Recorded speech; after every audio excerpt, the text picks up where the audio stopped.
Olá, seja bem-vindo a essa aula. Nós vamos aprender sobre neurociência da dor. Eu tenho certeza que isso vai fazer uma grande divisão de águas na sua prática, para que você realmente possa entender o seu paciente e, claro, trazer a melhor conduta para resolver o que ele te apresentou. Só que para isso, eu vou pedir com que você deixe tudo o que você sabe sobre dor numa caixinha e depois dessa aula, espero que essa caixinha some ainda mais o que eu estou trazendo para você, que vai fazer diferença. Eu tenho certeza nisso. Para que a gente possa começar de forma assertiva, eu preciso que você tenha essa frase de imediato. A dor não é o que eu penso, não é o que você pensa. A dor, ela é produzida, ela é uma experiência do nosso sistema nervoso central, ou seja, do cérebro. Quem produz a dor é o nosso sistema nervoso central. E tem vias que ele entende e vai produzir a dor. Tem experiências da nossa vida toda, desde que nós nascemos até o presente momento, que o cérebro vai aprendendo a lidar o que é dor. Um exemplo clássico que eu sempre falo é: imaginemos uma pessoa que faz uma tatuagem na costela. Uma vai relatar muita dor, outra uma dor intermediária, e outra pessoa vai dizer assim: até senti um desconforto, mas não foi tão ruim assim. Por quê? Cada um teve uma experiência ao longo da vida e teve uma percepção sobre a dor. E olha que legal que eu posso dizer para você. Dor não vem de tecido. Dor é uma experiência produzida pelo cérebro. Até aqui, ok. E olha que interessante isso agora. Nem toda lesão gera dor. Nem toda dor significa lesão. Parece contraditório isso, mas é o que a gente tem de melhor dentro da neurociência. Então, quando eu falo para você sobre dor, ela é uma lesão? Não necessariamente. Ou, por que eu tenho uma determinada dor sendo que no exame não deu nada? Parece conflitante, mas é exatamente isso. Nós não precisamos ter uma lesão para ter dor, e a dor não significa uma lesão. Isso aqui tem que ficar registrado na sua mente, no seu contexto e na hora da avaliação do seu paciente. E isso reforça, o que nós temos hoje na maior associação de dor do mundo, a IASP. E ela traz um ponto extremamente importante sobre a definição da dor. Então, olha que legal. Dor é uma experiência sensorial, emocional, desagradável, associada ou semelhante àquela associada a uma lesão tecidual real ou potencial. É exatamente isso que eu conversei com você agora há pouco. Eu quero realmente que você entenda que eu não preciso ter um corte para ter uma dor. Eu não preciso ter batido meu pé ali no topzinho da minha sala aqui e ter tido uma dor. Simplesmente eu tropecei. Mas isso não significa dor. Então, olha que interessante. E isso leva àquela analogia que eu fiz para você lá atrás, sobre a tatuagem. Tem pessoas que fazem tatuagem na costela, sentem muita dor. Outras sentem uma dor intermediária e outras não sentem absolutamente nada. Então, nós temos hoje como essa referência dessa associação, que é a maior do mundo ao que estuda a dor. Isso é muito legal, nós integrarmos isso na nossa prática clínica.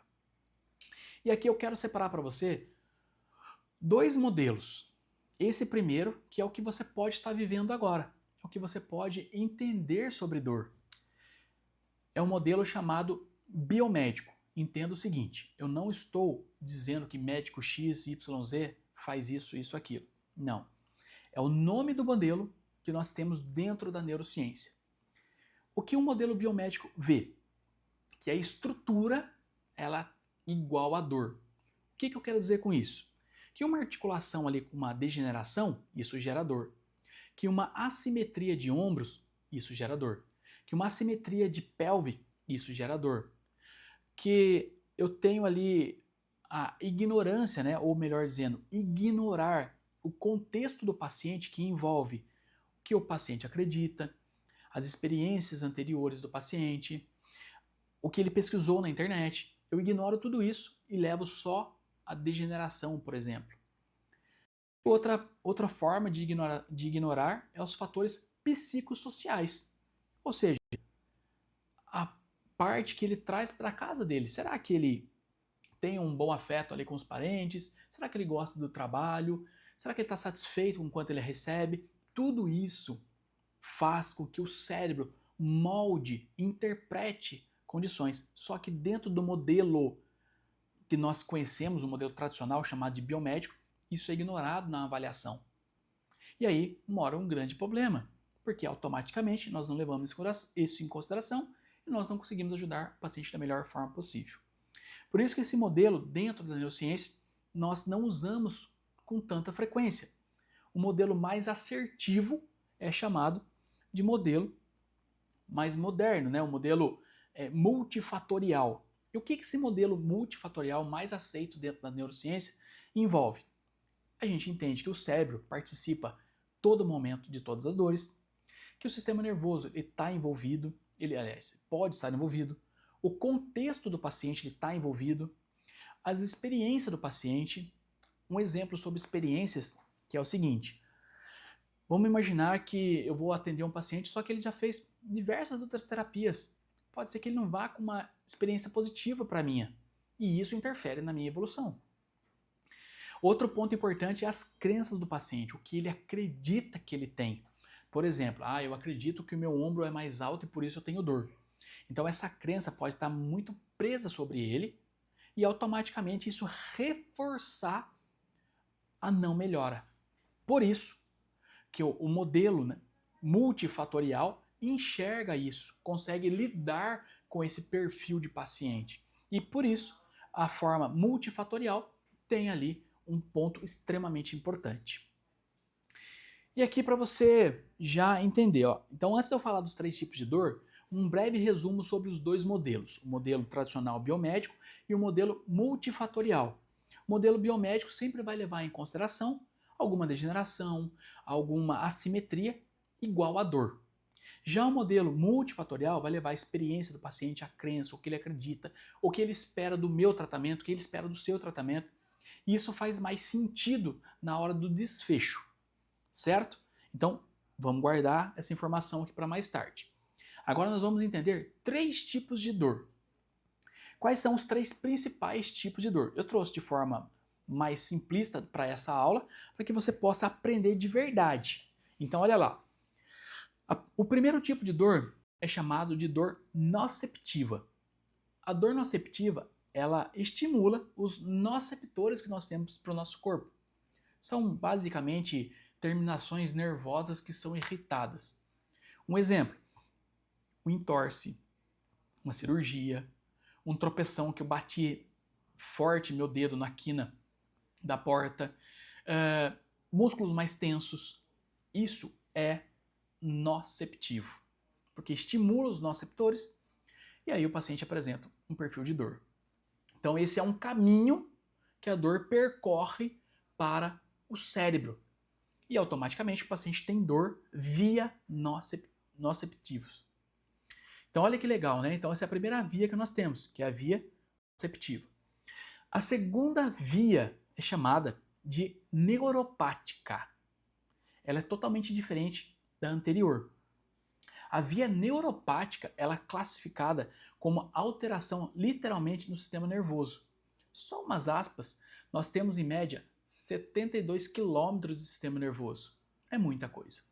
Quando eu falo para você neuropática, eu quero dizer para você que é uma relação de hernia de disco, por exemplo, que é muito comum, tem uma relação direta, uma alteração no sistema nervoso, que se torna uma dor neuropática. Uma dor neural que desce para o membro superior, por exemplo, ou até mesmo uma síndrome do pé diabético, que também tem um componente direto do sistema nervoso. Então, a dor neuropática, ela inclui basicamente o sistema nervoso como um todo. E olha que diferença quando eu falo de noceptiva e de dor neuropática. São duas coisas diferentes e a linha de tratamento delas são diferentes. Já o terceiro ponto que nós temos é chamado de dor nociplástica. Olha que parece ser complexo, né? Mas eu sempre faço uma analogia com plástico. Eu moldo esse plástico, então ele molda. O que é a dor nociplástica? É a capacidade, olha, veja bem o que eu vou falar. É a capacidade do cérebro interpretar alguma coisa. Vamos supor que na minha frente aqui passe uma lagartixa. O meu cérebro entende que é um jacaré. Ele amplifica a percepção de dor. Aqui se enquadra, por exemplo, fibromialgia, síndrome do intestino irritável, entre outros. Mas olha como são três perfis de dor diferentes. E aí nós temos que entender quem é o paciente que está na nossa frente, que perfil de dor ele é e como nós vamos lidar com essa situação. Porque uma dor nociplástica é de uma forma, uma dor neuropática é de outra, e uma dor nociceptiva é completamente diferente. Por isso que nós temos que entender esses três perfis de dor. Então, olha que legal, né? Trazendo agora um pouquinho lá do modelo biomédico. Exame não explica tudo. Então, alterações estruturais são comuns em pessoas assintomáticas. Então, vamos supor que eu tenho uma dor no ombro. Fui lá, fiz um exame de imagem e lá não acusou nada. Mas por que está doendo? Ou apareceu lá alguma coisinha alterada, como uma tendinite, uma bursite, mas isso não justifica o tamanho da dor que eu tenho. Ou, quem sabe, olha que diferença agora. Fiz um exame de imagem e apareceu lá bursite, abaulamento, degeneração, mas isso não me impede de fazer nada. Um ponto importante sobre o exame de imagem. Eles são importantes em alguns quadros que nós temos, alguns pacientes que referem isso. Mas deveriam ser solicitados muito menos do que é solicitado hoje. Mas pelo modelo que nós vivemos, os exames de imagem são bem solicitados e sempre é alteração estrutural igual a dor. E não é isso que nós vemos hoje no nosso dia a dia. Como eu te expliquei agora há pouco sobre os três tipos de dor, eu vou levar em consideração aqui o modelo nociplástico. É uma alteração do sistema nervoso central e não é da estrutura. É a alta percepção que o cérebro tem de enxergar, amplificar a dor e não necessariamente o exame de imagem lá está falando que o paciente tem dor XYZ. Em alguns momentos, os exames eles são bem aplicáveis, bem úteis, mas tem que ser muito bem selecionado. E aí envolve um outro ponto, que nada mais é do que a sensibilização central. A sensibilização nervosa, ela pode trazer para nós um aumento da resposta de dor. Vou te dar um exemplo bem superficial. Vamos supor que eu vá no mercado baixar para pegar uma caixa de leite. Quando eu abaixo, eu sinto um cleque na minha coluna. E aquilo me trava. Isso pode aumentar vigorosamente a percepção, a sensibilidade do meu cérebro. Numa próxima vez, eu não vou abaixar dessa forma. Eu vou tomar cuidado. Só que isso, quanto mais cuidado, quanto mais proteção eu tenho com minha coluna, quanto mais cuidado, mais propício a uma dor eu fico tendo. Por isso que exposição ao movimento ela é muito importante. Levar esse contexto faz sentido na nossa prática. Olha lá, a sensibilização central. Então, o sistema nervoso hiperreativo, aumento da resposta de dor e medo, evita movimento, um ciclo de medo e evitação. Então, quando eu coloco isso para você, vou levar a analogia que eu fiz agora mesmo, de eu ir no mercado e abaixar e pegar uma caixa de leite, o profissional não entendeu se o paciente ele tem medo de se abaixar, ele tem medo de botar a calça, por exemplo, em pé. Enfim, ele não levou isso em consideração. Ele só levou o quê? Somente a dor. Deita aqui, vou apertar aqui, aperta lá, alonga aqui, alonga aqui. Mas não levou em consideração a relação do ciclo de medo e evitação. Porque quanto mais medo eu tenho de fazer aquele movimento, mais evitativo eu fico. Eu fico evitando mais vezes. Só que quanto mais medo e evitação, maior o limiar de dor. Isso é a sensibilização. E com o tempo o paciente pode se tornar um paciente crônico, que nós chamamos hoje dentro da neurociência de modelo ali, modelo não, né? O tipo de dor nociplástico. Então olha que interessante, né? Levar isso aqui em contexto. Então o movimento ele é essencial. Então o movimento ele modula a dor, produz ali a ameaça percebida, né? Ele diminui essa condição do paciente de ter ameaça. Por isso que as terapias, principalmente quando a gente fala em dor, elas têm que ser combinadas, não só de forma passiva, mas também de forma ativa, colocando o paciente para se movimentar. Isso ajuda, claro, tudo respeitando o que nós chamamos de exposição gradual ao movimento. E aí, junto a disso, nós entramos na educação em dor. O que é educação de dor? É explicar, é conduzir, é fazer com que o paciente entenda os perfis de dor. Só dele entender isso diminui o impacto da função. Como, por exemplo, vou levar em consideração lá, eu abaixei para pegar uma caixa no mercado, travei. Da próxima vez eu vou ficar evitando de fazer movimentos como este. Não só para pegar a caixa no mercado, mas também para fazer qualquer outra coisa. Isso vai trazendo mais medo. Só que quando o profissional me explica, desenha isso para mim, me mostra que a minha coluna é forte, ela é segura, eu consigo expor isso, isso muda completamente o jogo. Porque ele vai se expondo, vai criando menos medo, cria menos rigidez, menos tensão e assim trazendo o melhor tratamento possível. Então, quando a gente pode levar de mensagem final sobre esse ponto que nós estamos falando, estudando sobre a neurociência da dor.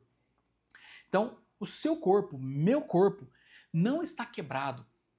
Ele não está danificado. A dor é uma resposta adaptativa. Adaptativa o quê? Adaptativa ao contexto, ao sistema, ao tipo de dor que ele está vivenciando naquele momento. Se é uma dor neural, é uma característica. Se é uma dor já mais noceptiva, é totalmente diferente. Se é uma dor nociplástica, é outro comportamento.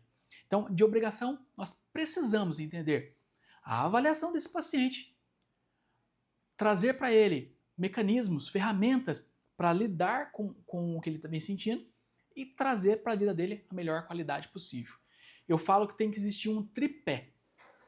Esse tripé é constituído de terapia manual, exercícios e também educação. Só que como que você vai educar sendo que você não sabe de dor? Mas agora você já tem uma base interessante sobre neurociência da dor.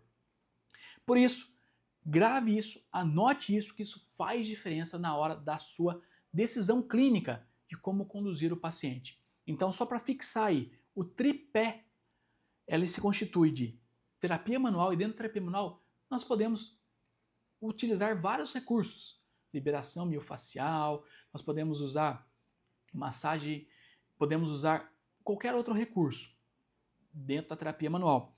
Exercícios, desde exercícios de preferência, como também podemos utilizar exercícios apenas para expor o paciente para aquela situação e ele perdendo o medo para que ele se sinta melhor e recuperado. E claro, educar o paciente sobre dor. Isso faz muita diferença na nossa prática clínica. E de forma geral e direta, se você quer realmente evoluir dentro desse mecanismo, aprender tudo sobre neurociência da dor, terapia manual, anatomia, entre diversas técnicas, o Combo Pro é o melhor mecanismo que você pode ter. Você vai aprender tudo lá dentro. Eu ensino você do A ao Z, para que você realmente possa ser um expert no assunto e ajudar de forma efetiva os seus pacientes. Para isso, toque no botão e conheça o Combo Pro. Eu tenho certeza que isso vai fazer uma divisão imensa na sua carreira, principalmente que é tudo sem achismo, é direto ao ponto. É isso, é como eu estou te ensinando aqui. Eu quero que você se torne um expert nesse assunto e resolva mais problemas de seus pacientes. E com isso, monetize muito mais. Então não perde tempo. Toque no botão abaixo e conheça o Combo Pro. Eu te aguardo do outro lado.